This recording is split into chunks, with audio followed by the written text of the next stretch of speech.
I cheated on my loving husband and married my affair partner. Now karma strikes back when I learned that my best friend married him.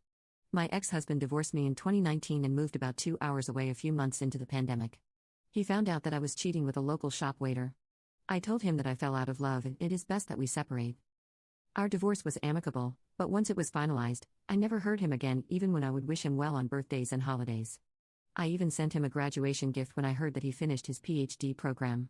Other people in our social circle, including my parents and sister-in-law who sent him a gift, received handwritten thank you cards. I didn't get so much as a text. My ex-husband is a kind and thoughtful person, and the man I knew would have at least sent a thank you text if his worst enemy sent him a gift. Even though we broke up, I didn't think he hated me. Anyway, my best friend and I have been best friends since college. We live 2 hours apart, and she is a lawyer and teaches classes at a university, so she is really busy. I have a really busy career, I was a pregnant wife, and 3 stepkids. I didn't realize that the texts between us were fewer, and that the last time she finally replied to me was in late 2021. She also falls off the face of the earth when she gets with a new guy than when things cool off. We all hear from her more. We have always been the kind of friends who could go an extended period without communicating and then pick up right where we left off. I kept saying that I would eventually call her when things were less busy. My husband and I went to visit the city she and my ex-husband lived in last summer for a week, and I tried calling her a couple of times to meet up, but she never answered. I was sad, but just figured she was busy with work or obsessed with a new boyfriend. I have other friends there, so I got to see them. Then I went to the city again by myself in October for a Halloween party. I figured she'd be at this party, and I was psyched that I'd get to see her then. She was there.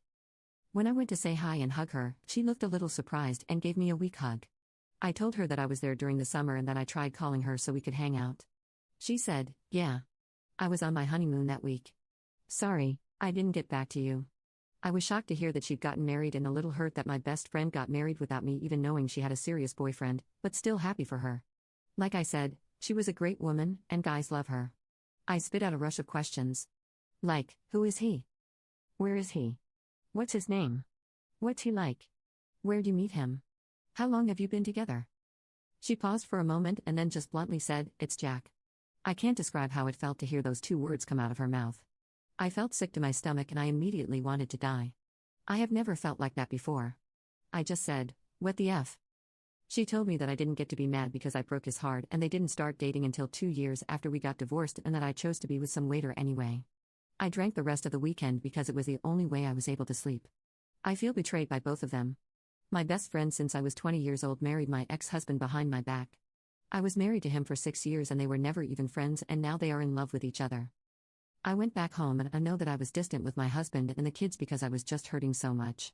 After a couple of weeks, we had a big fight and he called me out on being distant and accused me of cheating. I finally came clean and told him about my ex and my best friend, which he scoffed about and said he'd known about them for a long time now because of social media. I flew into a rage and we fought for hours. He betrayed me by not telling me the entire time he knew. He didn't say anything when I mentioned my best friend not returning my calls or messages. I didn't get to sleep before going to work and after work. I just stayed with my parents for a few days. When I finally went back home, we got into another fight where he accused me of still being in love with my ex and said that I wouldn't care if I wasn't. Called him stupid and said that he wouldn't understand because he doesn't have any friends.